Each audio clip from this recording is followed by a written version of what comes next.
વિધિના લેખ સત્ય ઘટના આધારિત ઘણા લોકોના સમગ્ર જીવન દરમિયાન સુખ અને આનંદ સફળતા જ મળે છે, જ્યારે કેટલાકના જીવનમાં જ્યારે હતાશા પગ પેસારો કરે છે, પછી આશા, સુખ, આનંદ જેવો શબ્દ ભૂલાઈ જ જાય. મનહરભાઈ અને વિદ્યાબેન પર ઈશ્વરની કૃપા હતી. મનહરભાઈ સરકારી નોકરી કરતા હતા.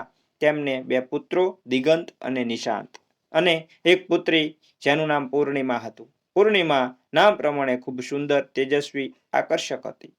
ઘણા વર્ષોથી એક જ શહેરમાં રહેતા હતા. એમની ઓળખાણ પણ ઘણી હતી મિત્રો.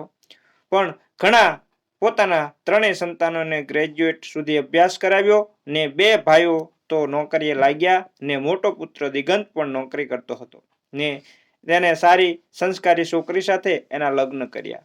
પછી તેનાથી નાની પૂર્ણિમા માટે યોગ્ય પાત્રની શોધ કરતા એમાં પણ સફળ થયા ને નજીકના શહેરમાં રહેતા બકુલભાઈ ઇન્દુબેનના પુત્ર તુષારનું નામ કોઈ સગાએ સૂચવ્યું, જે પરીક્ષાઓ પાસ કરી બેંકમાં જોબ કરતો હતો.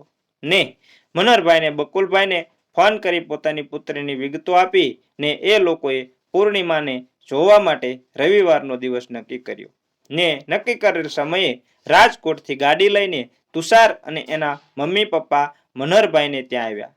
પૂર્ણિમા તો જોતા વેત એમને ગમી ગઈ. લાંબા કાળા વાળ, ગોરો વાન, સુડોળ દેહાકૃતિ. બંનેએ એકબીજાને જરૂરી પ્રશ્નો પૂછી અને પરસ્પરની સંમતિ દર્શાવી ને ઇન્દુબેને કહ્યું, શુકનનો ₹1.25 ને શ્રીફળ આપીએ ને પછી સગાઈનો દિવસ નક્કી કર્યો. સગાઈમાં એમના થોડા સગા અને મિત્રોને લાવેલ ને પછી પોતાને ત્યાં રિંગ સેરેમનીનો પ્રોગ્રામ ગોઠવવા ને તેમાં આવવાનું આમંત્રણ હોંશથી આપી ગયા. બંનેને ત્યાં બધા ખૂબ ખુશ હતા. તુષારની એક જ બહેન જે પરિણીત હતી તેને સરસ ભાભી મળી ગયા. તેથી હોંશમાંને એમ રિંગ સેરેમનીનો પ્રસંગ આધુનિક રીતસર રસમથી ઉજવાયો. 6 મહિનાના પછી લગ્નની તારીખ આવેલ, તેથી તૈયારી માટે ઘણો સમય હતો.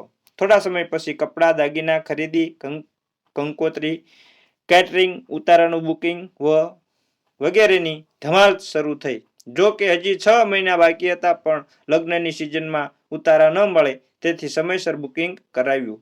પણ તે દરમિયાન તુષારની બદલી અમદાવાદ ખાતે થઈ ને ત્યાં તેણે પેઇંગ ગેસ્ટ તરીકે રૂમ રાખ્યો, જેથી ઘરનું જમવાનું મળી રહે. પછી ધીરે ધીરે ફ્લેટ ભાડે રાખવા માટેની ઈચ્છા હતી. અમદાવાદમાં બેંકનો સ્ટાફ મોટો, ઉપરાંત બીજા પણ ઘણા મિત્રો ત્યાં હતા, તેથી તુષારને ત્યાં ફાવી ગયું. લેડીઝ સ્ટાફ પણ હતો. પૂજા નામે એક યુવતી ખૂબ સ્માર્ટ મળતાવડી હતી. તે ઘણીવાર તુષારની સાથે કોફી પીવા જતી. ક્યારેક સ્ટાફના બધા સભ્યો હોટેલમાં જમવા જતા.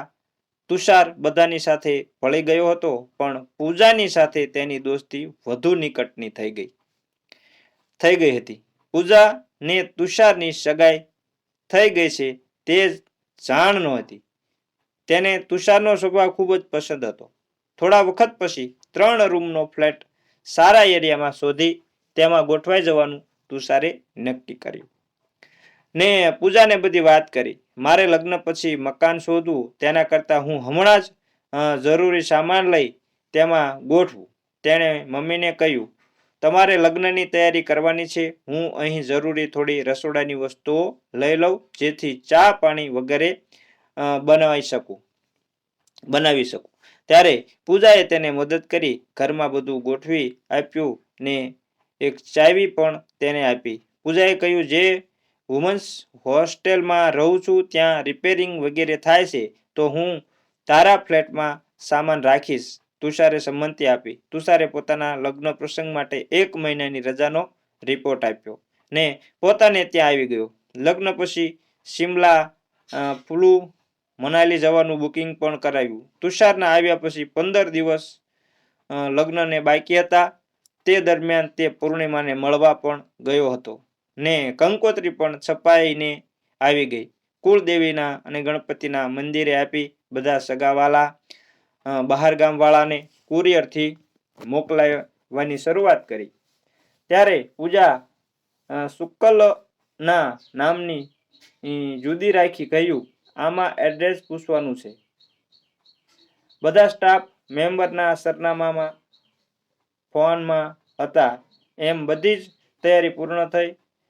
પૂજને આગ્રહનો ફોન કર્યો. પૂજાને આગ્રહનો ફોન પણ કર્યો. તારે લગ્નમાં આવવાનું છે. પૂજાએ લગ્નમાં હાજરી પણ આપી ને બીજે દિવસે અમદાવાદ જવા નીકળી ગઈ. તુષારે તેને ઘરની સાફસૂફી કરાવી રાખવા કહેલ. ધીમે ધીમે બધા સગાવાલા વિદાય થયા અને તુષારે પણ કહ્યું, અમે રાજકોટ 2-3 દિવસ રહી પછી અમદાવાદ જઈશું. પૂર્ણિમાનો સામાન, ભેટ સોગાદની વસ્તુઓ ત્યાં ઘરમાં મૂકીને પછી શિમલા માટે નીકળવાનું છે. ફરવામાં તો થોડો સામાન, 1-2 નાની બેગ જ રાખવાની ને. નવ પરિણીત દંપતી બાઇકેર અમદાવાદ જવા નીકળ્યું ને મમ્મી પપ્પાને કહ્યું, અમે શિમલાથી આવી જઈએ પછી તમે લોકો અમારી સાથે રહેવા આવજો. પણ હવે તેને મા બાપ કે પૂર્ણિમા કરતા પૂજા તરફ લગાવ વધી ગયો હતો. એ બંને પહોંચ્યા ત્યારે પૂજાએ પણ ત્યાં બધા રૂમમાં જરૂરી ગોઠવણી કરી રાખી હતી. ઘંટડી મારતા જ પૂજાએ દરવાજો ખોલ્યો અને તુષારે પૂર્ણિમાને તેની ઓળખાણ કરાવી. આ પૂજા શુક્લ મારા સ્ટાફ મેમ્બર છે ને હમણાં તેની હોસ્ટેલમાં રિપેરિંગ થાય છે, તેથી અહીં રહેશે. પૂર્ણિમાએ મૌન રહી સસ્મિત સંમતિ આપી ને એમ તુષારે તેની દોસ્ત તરીકે તેની ઓળખાણ કરાવી. પૂર્ણિમાએ તેના કુટુંબ, મા બાપ વિશે પૂછ્યું. તે એકલી જ છે. નાની હતી ત્યારે મામા મામી પાસે રહેતી. એ લોકો ગામડે રહે છે ને 2-3 દિવસ પછી શિમલા માટે અમદાવાદથી દિલ્હી ને ત્યાંથી પ્લેનમાં જવાનું છે. તુષારે કહ્યું, જો પૂર્ણિમા, પૂજા હવે ફેમિલી મેમ્બર છે એમ સમજ. એ આપણી સાથે ફરવા આવે તેમાં તને વાંધો નથી ને? પૂર્ણિમાએ કહ્યું, પણ આપણે હનીમૂનમાં જઈએ ત્યાં તેને થોડું વાય. એ મારી મિત્ર છે. તને પણ કંપની રહેશે, ઘરના કામકાજમાં મદદ કરશે. પછી મમ્મી આવે ત્યારે એ બીજો રૂમ શોધશે. પૂર્ણિમાએ હા પાડી, પણ ત્યાંથી તેના દુર્ભાગ્યના મંડાણ થયા અને તેને ખબર નહોતી. પૂજા આખો દિવસ ઘરમાં પણ તુષારની સાથે બેંકની વાતો, હસી મજાક કર્યા કરતી. પૂજાને સમજાતું નહોતું શું કરવું. અમદાવાદમાં તેના બીજા કોઈ સગા ન હતા, મિત્રો હતા તે દૂર દૂરના એરિયામાં.